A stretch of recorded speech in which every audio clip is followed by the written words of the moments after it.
ఏంటి? మల్లన్న దేవుడు జూదం ఆటలో తన ఒంటి మీది బట్టలు సైతం ఓడిపోయిండా? యెస్. అవును. మల్లన్న దేవుడు కంచివేరుపట్నం పోయిన తర్వాత, ఆ 7గురు బలిజరాజులు నా చేతి కిందకి ఎట్లా రావాలని 7 ఏశాలు కట్టి చూపిత్తాడు. మొదటగా సవలక్ష ఆవుల మందేసి, ఆవుల కాసేటోళ్ళ ఏషం కడతాడు. ఈ ఆవుల యొక్క సప్పుడును ఆ బలిజరాజులు చెవున పెట్టి, అందులో ఒక్క బలిజరాజు వాళ్ళున్నటువంటి ఆ భవంతినెక్కి చూత్తాడు. చూసేవరకల్లా సవలక్ష ఆవుల మంద లోపల ఒక్కడే మన మల్లన్న దేవుడు కనిపిత్తాడు.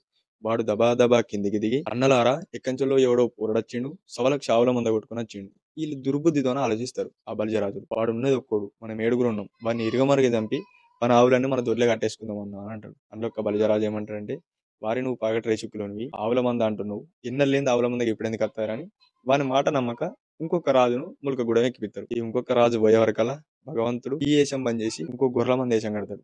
వాడొచ్చి గొర్రెల మంద ఉన్నది అని అంటాడు. ఇక వీడేమో ఆవులని నువ్వేమో గొర్రెలు అంటున్నావు. మీ ఇద్దరి మాట నమ్మట్లేరని ఇంకొకరిని తెస్తారు. ఈడు పోయేవరకల్లా గాజులేషం కడతాడు. ఇంకొకరిని వదులుతాడు. వాడు పోయేవరకల్లా మట్టెలేషం కడతాడు. ఇంకొకనికి మందులేషం కడతాడు. ఒక్కొక్కళ్ళకి ఒక్కొక్క ఏషం చూపించి ఆఖరిగా మనందరం కలిసి పోదాం రా అని అన్నప్పుడు వీళ్ళందరూ కలిసి ములకగూడెం ఎక్కినప్పుడు అప్పుడు భగవంతుడు రారాజు మల్లయ్య పెద్ద పెద్ద రత్తు ముల్లలు పెట్టుకొని పైసల ముల్లలు పెట్టుకొని కనిపిస్తాడు. అప్పుడు ఆ రాజులు అనుకుంటారు వాళ్ళ దుర్బుద్ధితోని, అరే వచ్చిన వాని దగ్గర ఆ పైసలని మనం సొంతం చేసుకునడం కావాలి. వాడిని ఏదో ఒకటి చేసి పందెం ఆడతట్టు చేద్దాం. ఎండిగవ్వ జూదాలాడి అవన్నీ పైసలు మనం గెలుచుకుందాం. ఒకవేళ వాడే గెలిచిండనుకో వాడిని పొట్టు పొట్టు దాన్ని అట్లా కూడా పైసలు మనమే తీసుకుందాం అని ఇలా దుర్బుద్ధితోని మల్లయ్య దేవుని దగ్గరికి పోతారు. మల్లయ్య దేవుని దగ్గరికి పోయిన తర్వాత ఎత్తెత్తు పందాలు ఎండిగవ్వ జూదాలు ఆడదామని మల్లయ్య దేవునితోని ఆట పెడతారు. మల్లన్న దేవుడు సరే అని వచ్చింది బాల కోసం ఏదో ఒకటి చేసి బాలను నేను తీసుకుపోయినని కావాలని ఈ ఎత్తెత్తు పందాలు ఎండిగవ్వ జూదాల కోసం భగవంతుడు సరే అంటాడు. అప్పుడు వాళ్ళ పందెం మీద కూర్చుండి మొదటగా రత్తుముల్లలు పెడితే వీళ్ళ దగ్గర ఉన్న ఎండి బంగారం పెడితే మొదటి పందెం వాళ్ళే గెలుతారు. రెండవసారి దేశ రాజ్యాలు పెడితే వాళ్ళే గెలుతారు. మూడోసారి ఎండి బంగారం పెడితే వాళ్ళే గెలుతారు. నాలుగోసారి ఇంకోటి పెడితే వాళ్ళే గెలుతారు. ఐదోసారి వాళ్ళే గెలుతారు. ఇట్లా పెట్టిన ప్రతి ఒక్క పందెం ఆ బలిజ రాజులే గెలుతారు. భగవంతుడు రారాజు మల్లయ్య దగ్గర పెడదామంటే ఇంకా వేరే ఏముండయి. అప్పుడు ఆ బలిజ రాజులు అంటారు, నీ ఒంటి మీద ఉన్న బట్టలన్నీ తీసి పందెంలో పెట్టు, ఇవరాక గెలుచుకుని అన్ని మేము పందెంలో పెడతాము అని అంటారు.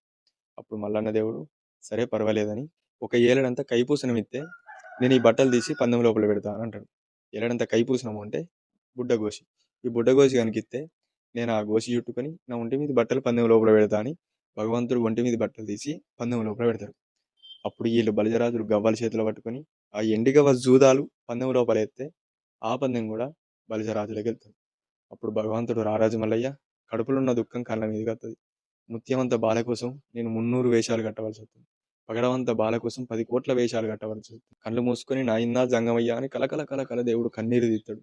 ఒలవల దేవుడు ఒల తీరుతాడు. దీని తర్వాత ఏం జరిగిందో నెక్స్ట్ వీడియోలో చూద్దాం.